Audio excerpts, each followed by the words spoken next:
The farm was first purchased by my great-grandfather. He farmed it, his son farmed it after him, then my dad, and then me. I'm kind of the last guy on the chain. Bob Hawthorne farms 2,000 acres of corn and soybeans in the Luss Hills of western Iowa. He's been doing it 60 years, and at the age of 84, he has no plans to slow down. It runs in the family.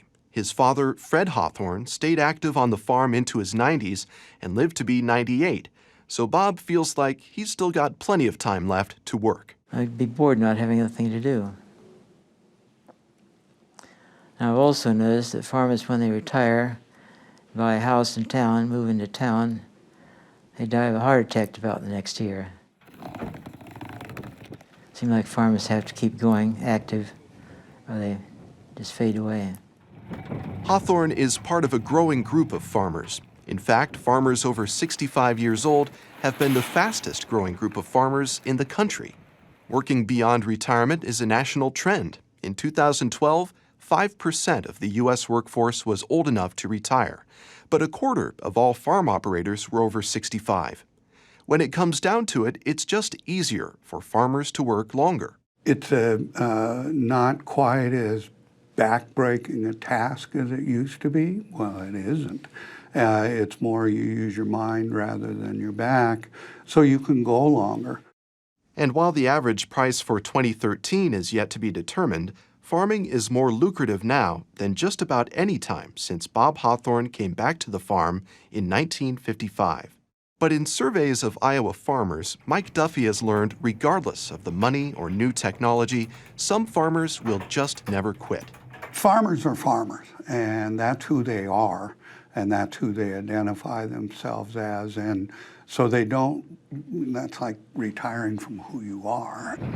They'll leave horizontal, and that's just, that's who farmers are. I think what keeps older farmers going is the fear that if I don't keep going, there's nothing left for me to make me feel like I'm contributing and am a valuable person. That keeps a lot of farmers continuing, even perhaps when their bodies say we should quit this. Psychologist Mike Roseman calls it the agrarian imperative. It's something he knows personally as a retired farmer himself. It's the kind of determination to keep farming that causes Bob Hawthorne to push back when neighbors ask about retirement. They keep bugging me and say, "Oh, when are you going to quit?" I think I'd tell them I won't quit farming until all hell freezes over, something like that. But even as farmers take the long view on their careers, there may be some things they don't see coming. We know the incidences of injuries and occupation-related illnesses is higher for agriculture than almost any other occupation. Aging farmers are losing their friends. Sometimes they're losing health, and they're more prone to depression and even in some cases suicide, from what we know from the data. Decide if that's where they want to go.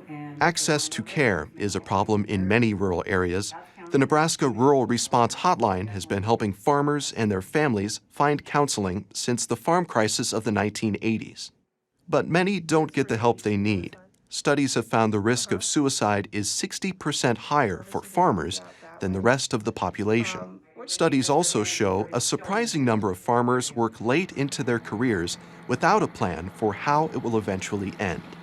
Over half of aging farmers don't have a will or an estate plan, and I think it reflects what you and I are discussing, and that is perhaps a denial of the fact that somebody's got to take over and I need to have a plan for that.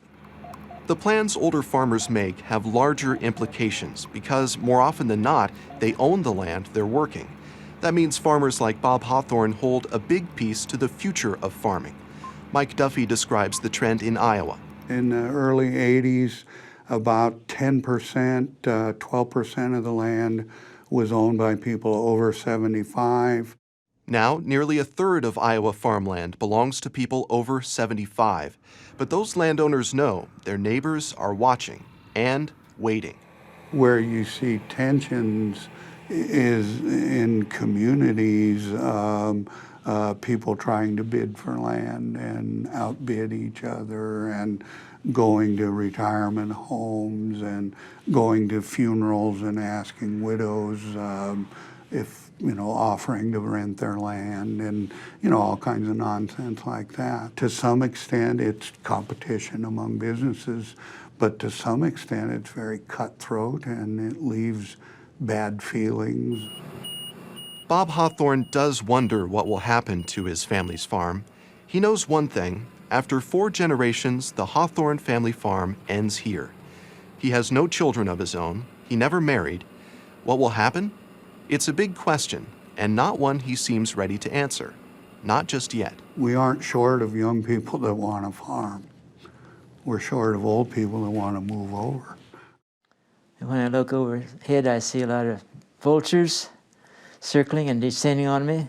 They can't wait until I retire, I die, or become physically or mentally incompetent to run the farm, so they get their greedy hands on my farmland. Every farm wants to grab more land because it's not big enough. I never heard of any farm that wants to sell some land because it's got too much. For Market to Market, I'm Grant Gerlock.